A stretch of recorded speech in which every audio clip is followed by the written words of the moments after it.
We wanted to make sure with Mounted Combat that we were keeping the experience of playing Lotro relatively consistent, but was a good balance between the familiar and the new. Mounted combat is going to differ from traditional combat in Lotro in one, that you're on a mount. Two, that a lot of it is going to be movement-based gameplay. Normal speed on a mount is set so that you can move fairly quickly across the landscape and get from place to place. On a war steed, you're going to have the ability to slowly speed up over time to get to faster top speeds, and you're also going to be building up this new thing called momentum. Momentum is going to actually increase damage on all of your skills. When you actually ride in for that kill shot, that skill does so much more damage because you're actually using all the momentum of the horse to drive that opponent into the ground.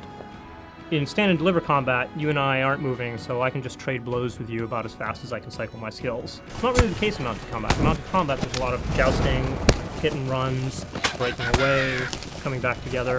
One person maybe aggroing a mob and getting them to follow him while the rest of the group can come up behind and attack them and kind of pick off enemies one by one. We're starting to see, tactics evolve. People's play styles really start to come out. The different classes make combat completely different. The Guardian, the way he interacts in mounted combat is completely different than the Hunter.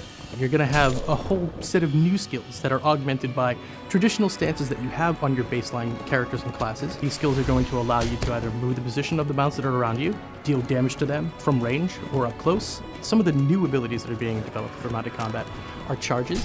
Basically what this does is it just makes your horse go as fast as it possibly can right out of the gate to increase its speed and its momentum to the top speed almost right away. We also have the ability to stop your horse very, very quickly. Any area that you're in for mounted combat is still going to be an open area. We will be using our layering technology to make sure that there aren't too many people inside of a given space, but it's not going to be instant. You will still see plenty of other players out there. You'll still be able to group up and get the full group experience. In fact, there are a lot of classes that have a lot of group skills that are involved. It's going to feel different. It's going to look different. Definitely look different.